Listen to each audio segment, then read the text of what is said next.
tidak ada yang sudi menolong saya. Tidak ada yang datang. Saya dilupakan. Sudah berapa lama saya di sini? Tidak tahu. Sudah berapa lama saya disiksa macam binatang? Saya juga tidak tahu.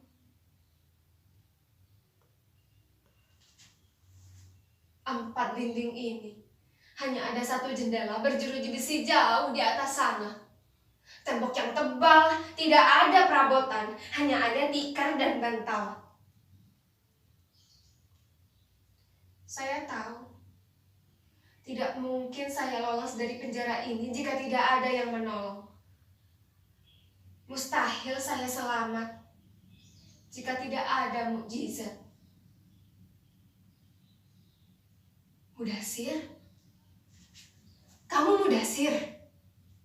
Bagaimana caranya kamu masuk kamar ini? Mudasir, kenapa? Tidak kenal saya lagi. Saya Atikah, istrimu. Jangan pergi Mudasir, jangan tinggalkan saya. Saya tahu, penyiksaan ini bikin saya tidak secantik dulu lagi. Tapi kamu menikahi saya lahir batin, kan? Kamu tidak hanya menikahi wajah saya. Kalau memang benar kamu di sini, tolong saya. Keluarkan saya dari sekapan ini. Lalu kita pulang kampung bersama-sama. Apa? Tidak guna melapor ke Menteri Tenaga Kerja. Kita ini warga negara Indonesia, bukan warga negara Filipina. Beruntung mereka yang berasal dari Filipina. Kita kalau banyak uang diperas sampai habis tulang sumsum. Tapi kalau ada musibah, pura-pura tidak tahu, dilupakan.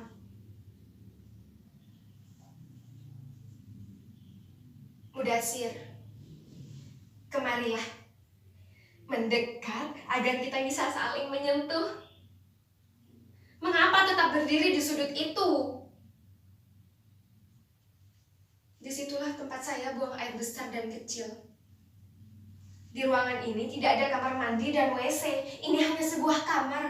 Entah dulunya digunakan untuk siapa. Di sini tidak ada apa-apa. Terang kalau siang karena matahari dan malamnya gelap pekat karena tidak ada lampu. Saya tersiksa, Mudasir. Tersiksa. Mengapa tidak menolong? Lihat.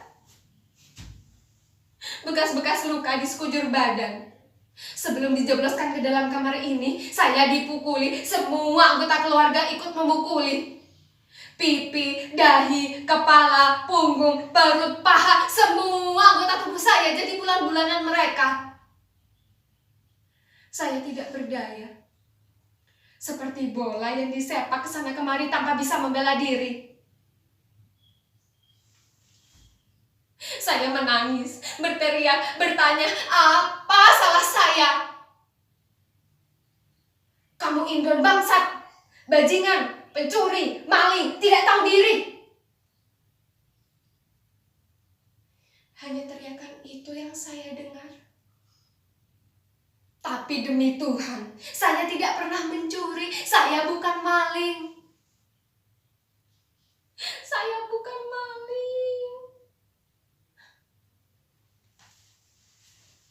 Mudasir, kamu tidak akan pernah bisa membayangkan perlakuan apa yang sudah saya terima selama saya di sini. Saya memang lebih pantas disebut anjing. Saya dianggap bukan manusia lagi.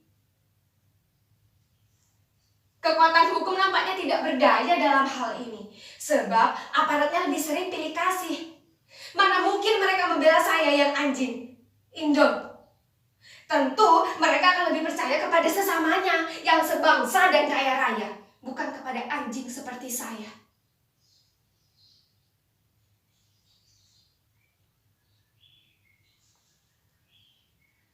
Pada bulan ke-13, majikan lelaki mendatangi saya. Nampak mabuk dia waktu itu sekitar pukul 11.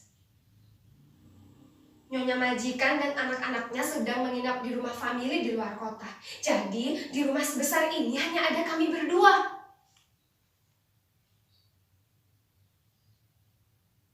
Dia masuk dan duduk di pinggir ranjang, lalu menatap saya dengan diam. Buru-buru saya duduk di kepala ranjang dan menatapnya dengan heran. Saya tidak sempat bertanya, apa maksudnya masuk kamar saya? Tapi sebagai perempuan, naluri saya mengatakan, ada sesuatu yang tengah menggoda majikan saya, dan saya mulai ketakutan. Keringat dingin mengucur deras. Kemudian dia berbaring dan dengan isyarat tangan menyuruh saya agar segera berbaring di sampingnya.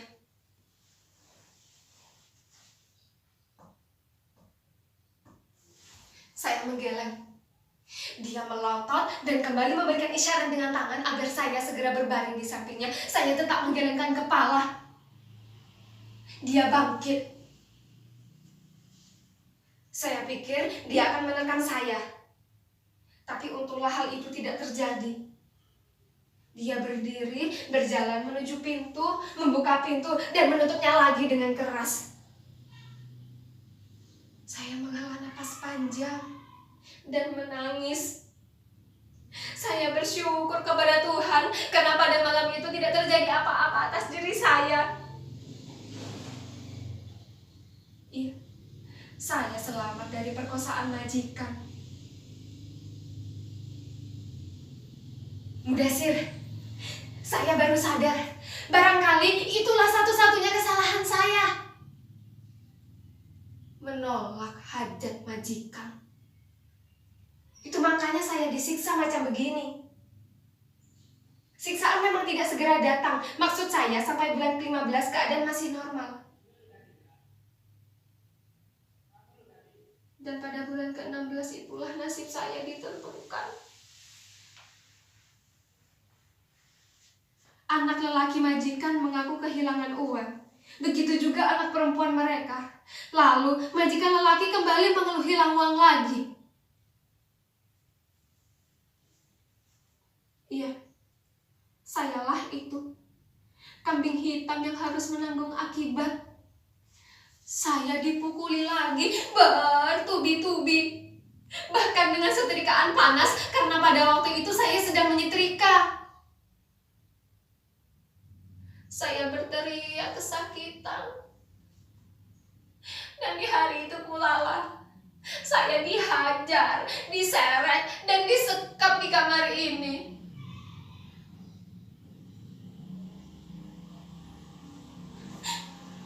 Tapi ada apa sesungguhnya dengan majikan saya? Ada apa sesungguhnya dengan mereka? Bangsa yang kini banyak mengangkut para pekerja asal Indonesia. Dulu mereka benar-benar saudara serumpun, senantiasa menjaga sopan santun, dan banyak belajar dari kita. Mereka pernah mengangkut para cendekiawan untuk mengajari mahasiswanya, tentu dengan iming-iming gaji yang sangat besar. Dan dalam tempo pendek, mereka menjadi bangsa yang kaya raya. Sukses bertubi-tubi bikin percaya diri mereka semakin besar. Lahir banyak orang pintar, diplomat handal yang disegani barat. Tapi mereka sadar, mereka tidak memiliki kebudayaan dan kesenian asli. Semua bersumber dari negara tetangganya, Indonesia. Maka dengan uang, mereka mulai mengangkut para seniman. Tugasnya menciptakan kesenian baru agar bisa disebut kesenian asli dari tanah mereka sendiri.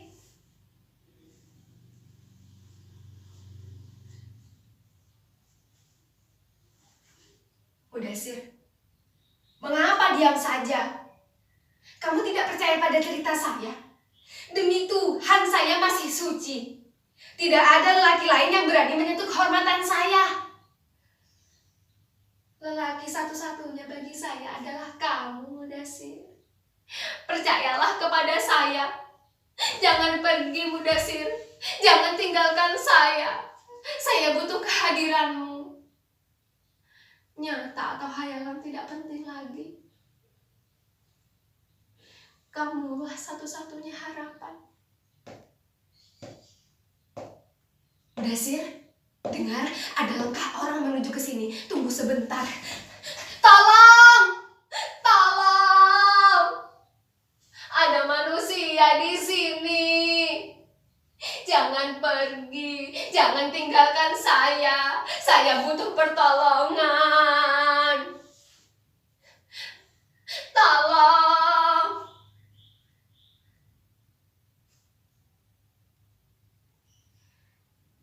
Tidak ada yang sudi menolong saya. Tidak ada yang datang. Saya dilupakan.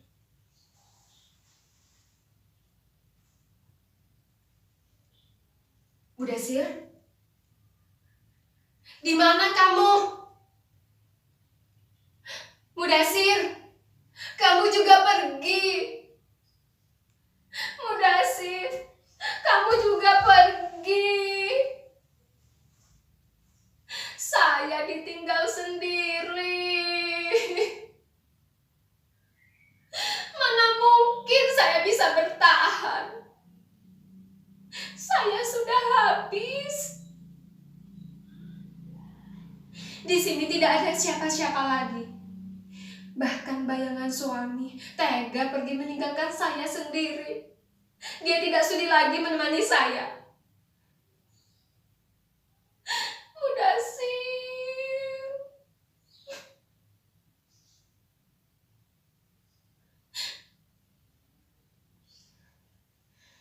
Saya rela mati kalau memang saya harus mati. Tapi saya wajib menceritakan dulu semua peristiwa yang saya alami. Kepada siapa saja yang mau mendengar, saya akan ceritakan sampai rinci, sampai pada hal-hal yang kecil.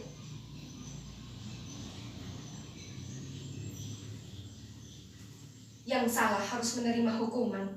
Kesalahan saya harus dijelaskan. Siksaan yang saya derita harus dijelaskan. Manusia lahir dengan derajat yang sama. Tidak ada manusia yang berhak menentukan nasib manusia lain. Hanya Tuhan yang Maha Esa yang berhak menentukan nasib manusia. Saya disiksa tanpa alasan, tanpa penjelasan. Adilkah itu?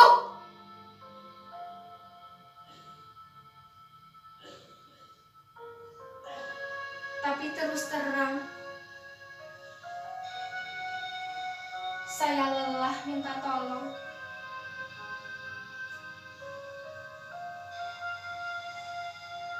Entah sudah berapa ratus kali saya berteriak minta tolong, dan tidak ada yang datang.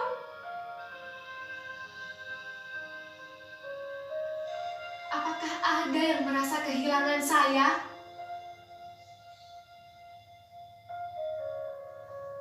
Sehari dua hari hilang bisa dimaklumi. Tapi sebulan, itu seharusnya bisa membuat masyarakat curiga. Bisa saja telah dianggap telah terjadi pembunuhan.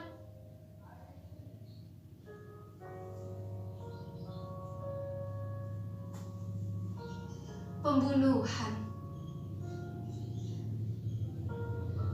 Apa yang saya alami bukan pembunuhan tubuh, tapi pembunuhan mental, pembunuhan politik.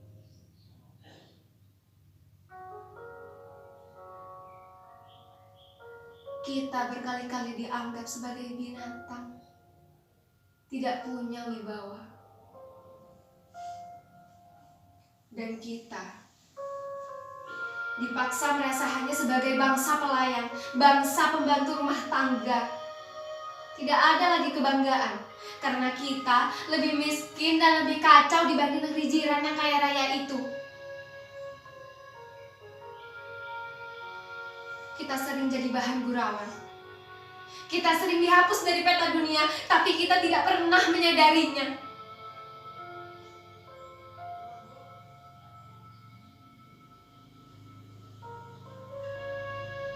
Tolong.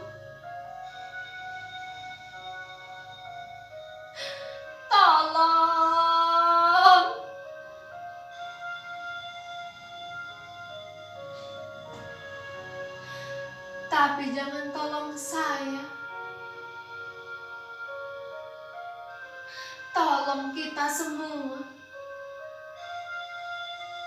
Kita di pinggir jurang.